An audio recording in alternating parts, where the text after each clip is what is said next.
menjelaskan tentang peristiwa-peristiwa penting di Eropa, salah satunya tentang merkantilisme.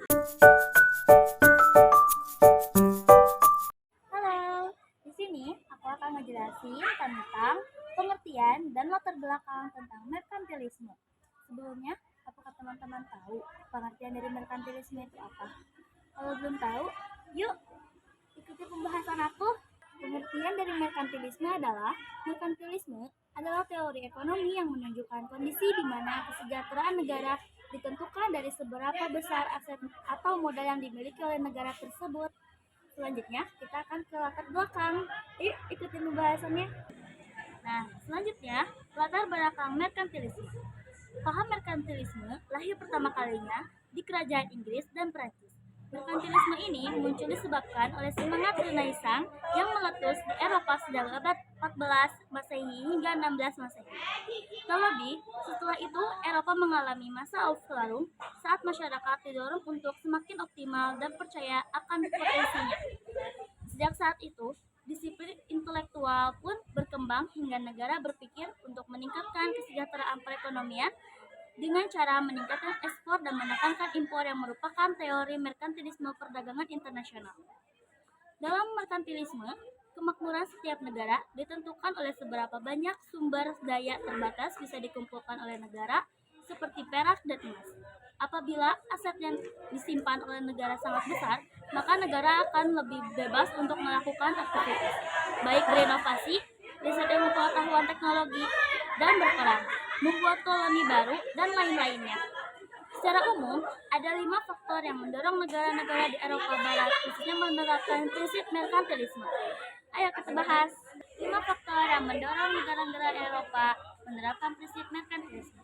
Yang pertama, latar belakang merkantilisme dari Eropa dikarenakan adanya negara-negara atau kerajaan merdeka di sana, seperti kerajaan Inggris, Prancis, Jerman, Italia, Spanyol, dan Belanda. Yang kedua, negara yang merdeka di Eropa berkeinginan untuk meningkatkan kesejahteraan, kekayaan negara, dan kedaulatan negara. Yang ketiga, untuk meningkatkan kesejahteraan dan kekayaan, negara Eropa membutuhkan topangan ekonomi yang kuat. Yang keempat, eksplorasi dijalankan demi menemukan sumber kekayaan baru di wilayah dunia lain. Yang kelima, eksplorasi bertujuan untuk memperoleh logam mulia ataupun harta yang berharga demi kekayaan negara. Itulah latar belakang dari merkantilisme.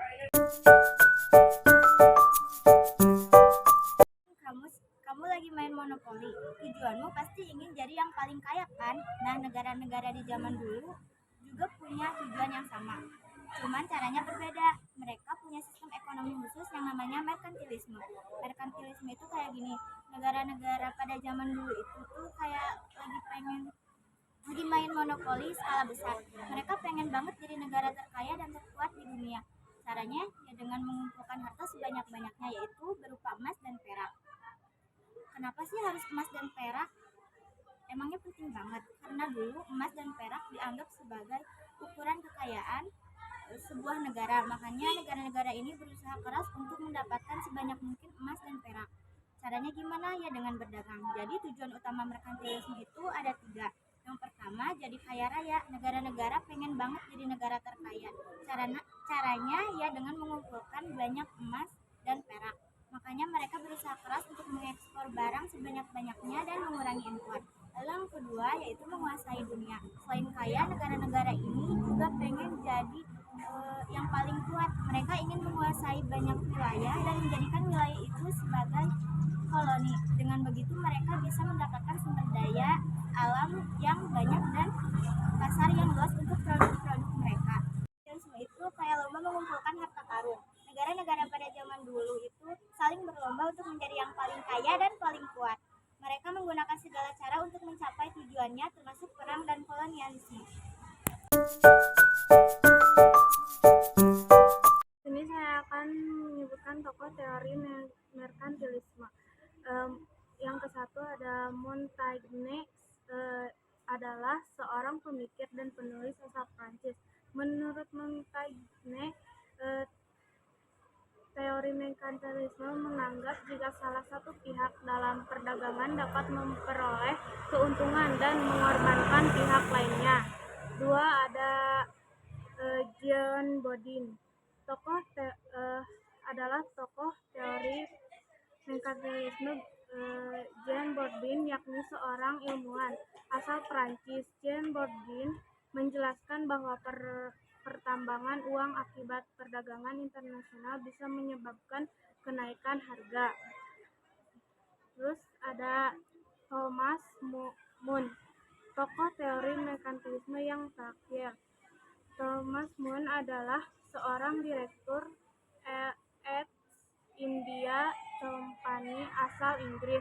Dirinya menganggap jika kekayaan suatu negara bisa meningkat akibat besarnya nilai ekspor daripada impor.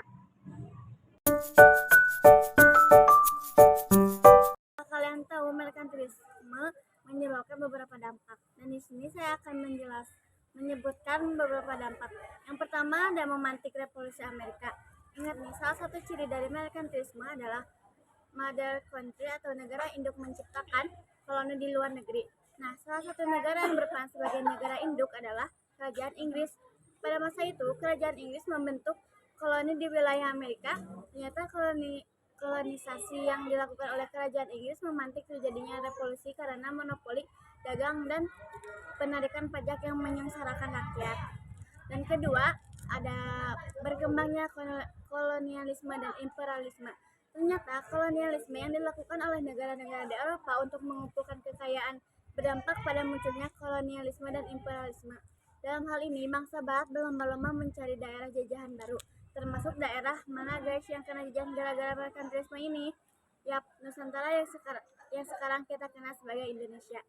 Yang ketiga, aktifnya perdagangan internasional. Balik lagi ke prinsip utama dalam merkantilisme, yaitu berdagang, maka aktivitas perdagangan khususnya perdagangan internasional pun meningkat drastis. Bahkan perdagangan internasional ini terjadi hingga ke hampir seluruh wilayah dunia, termasuk Asia dan Afrika. Keempat, ada penjelajahan samudra meningkat pesat. Selain untuk mencari wilayah koloni, penjelajahan samudra dilakukan untuk mencari sumber bahan baku yang bernilai. Selanjutnya, bahan baku tersebut akan diolah dan dijadikan komoditas ekspor oleh negara induk. Kelima, munculnya bank dan perusahaan asuransi. Setelah merkantilisme diterapkan di Eropa, secara perlahan-lahan mulai muncul orang-orang kaya dong ya. Nah, untuk melindungi keamanan harta benda yang mereka miliki, bank dan perusahaan asuransi pun didirikan. Salah satunya adalah pendirian Bank de Paschi yang merupakan bank pertama di dunia, yaitu didirikan di Italia. Dan yang terakhir ada berdirinya Kongsi Dagang Eropa. Terciptanya negara koloni dan berlangsungnya perdagangan internasional kemudian mendorong berdirinya Kongsi Dagang Eropa.